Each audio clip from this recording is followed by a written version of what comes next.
Doctor صاحب وہ patient جو ملٹیپل ڈیزیز میں مبتلا ہیں ان کو اپنی ٹریٹمنٹ کے حوالے سے آپ کیا مشورہ دینا چاہیں گے؟ ایک بہت بڑا پرابلم جو میں کافی دیر سے آبزرو کر رہا ہوں وہ یہ ہے کہ پیشنٹ عام طور پر کسی ایک ڈیزیز کے نہیں ہوتے، پیشنٹ کو ملٹیپل ڈیزیز ہوتی ہیں. وہ ہائپر ٹینشن کے مریض بھی ہیں، وہ ڈائبیٹک بھی ہیں، کڈنی کے پرابلمز بھی ہیں، وہ اوور ویٹ بھی ہیں، ان کو جوائنٹ پرابلمز بھی ہیں. ایسے پیشنٹ جب کسی ایک اسپیشلسٹ کے پاس جاتے ہیں تو وہ صرف اپنی اسپیشلٹی کے اندر رہتا ہوا ہی بس اس مریض کو دیکھتا ہے. جیسے ایک جوڑوں کا مریض بھی ہے اور اس کو سارے پرابلمز بھی ہیں، جب وہ آرتھوپیڈک سرجن کے پاس جاتا ہے تو وہ اس بات کو مد نظر نہیں رکھتا کہ اس پیشنٹ کے کڈنی پرابلمز بھی ہیں. وہ اس کو ایسے انالجیزک اینسیڈز دے دیتا ہے جو کہ گردوں کے لیے نقصان دہ، جو ہارٹ کے لیے نقصان دہ. ایسے ہی وہ پیشنٹ اگر نیورو سرجن کے پاس چلا جاتا ہے تو وہ اس بات کو دیکھے بغیر کہ یہ جو میڈیسن میں دے رہا ہوں آئے کڈنی کے اوپر افیکٹ تو نہیں کر رہی، آئے ہارٹ کے اوپر ان کے برے اثرات تو نہیں ہیں، بس وہ اپنی اسی اسپیشلٹی کے اندر، اسی سرکل کے اندر رہتا ہوا جو میڈیسن اس کو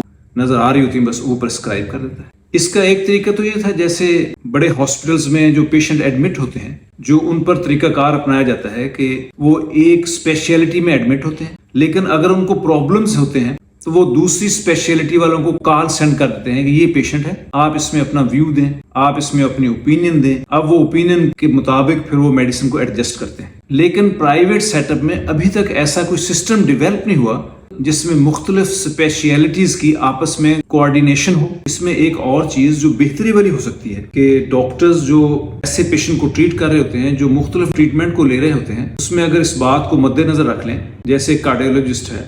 اب وہ دل کی ادویات تو دے رہا ہے، میڈیسن تو دے رہا ہے، اور پیشنٹ ڈائبیٹک ہے، لیکن پھر بھی وہ بیٹا بلاکرز، ایٹینولول، کنکور، ایسی میڈیسن جو کہ ڈائبیٹک پیشنٹ کو نہیں دینی وہ پرسکرائب کر رہا ہے. اور وہ اس کو ایسی میڈیسن بھی پرسکرائب کر سکتا ہے جن کے ایک ہی وقت میں شوگر کے اوپر اور دل کے اوپر اچھے اثرات ہیں، جیسے ایمپاگلیفلوزین ہے، ڈیپاگلیفلوزین ہے، جن کے ہارٹ کے اوپر بھی بڑے اچھے اثرات ہیں، اور ساتھ ساتھ وہ ڈائبٹیز کے لیے بہت اچھی میڈیسنز. ایسے ہی جو گردوں کے پیشنٹ ہیں ان کو میڈیسن دیتے ہوئے اس بات کو بھی مد نظر رکھ سکتا ہے کہ میں ایسی میڈیسن دوں جو کہ دل کو بھی ٹھیک کرے